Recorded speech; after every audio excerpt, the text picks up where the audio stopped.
થોડો ટાઈમ દઈશ 2-5 મિનિટનો. પહેલા તો એ કહીશ કે ઇન્ફિનિટી સાથે કામ કરું છું કે નાલંદા સ્કૂલમાં કામ કરું છું. એક સ્કૂલ જેવી ફિલિંગ નથી આવતી. એમને નથી કહેતા કે ઇન્ફિનિટી ફેમિલી.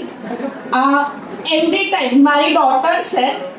જ્યારે મેં ડેમો લેક્ચર આપ્યો તો ફર્સ્ટ ટાઈમ હું મારી ડોટરને લઈને આવી હતી, અને અત્યારે પણ મારા કરતાં એનો ખ્યાલ ઈચ એન્ડ એવરી ફેકલ્ટી, અત્યારે મારી હેલ્પી તો બધા જ એટલા સપોર્ટિવ છે. તમારા સપોર્ટ વગર આ શક્ય નહોતું. એટલે થેન્ક યુ પહેલા તમને દરેક faculty, Manisha ma'am, Ravindra sir, Jignesh sir, Urvi ma'am, Rati ma'am, Uma ma'am, બધા જ faculty, Janvi ma'am, Harsha ma'am, દિલથી મેલ ફેકલ્ટી પણ બધાનો દિલથી ખૂબ ખૂબ આભાર.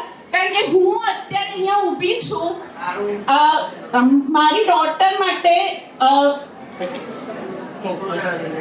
બધાએ બહુ સારો સપોર્ટ કર્યો છે મને કે હું અત્યારે જોબ કરી શકું. અધરવાઇઝ ઘણી જગ્યાએ એવું હોય કે ભાઈ અલાઉ નથી, પણ અહીંયા એકદમ ફેમિલી એન્વાયરમેન્ટ રહ્યું છે ને એના લીધે હું આ કરી શકી છું.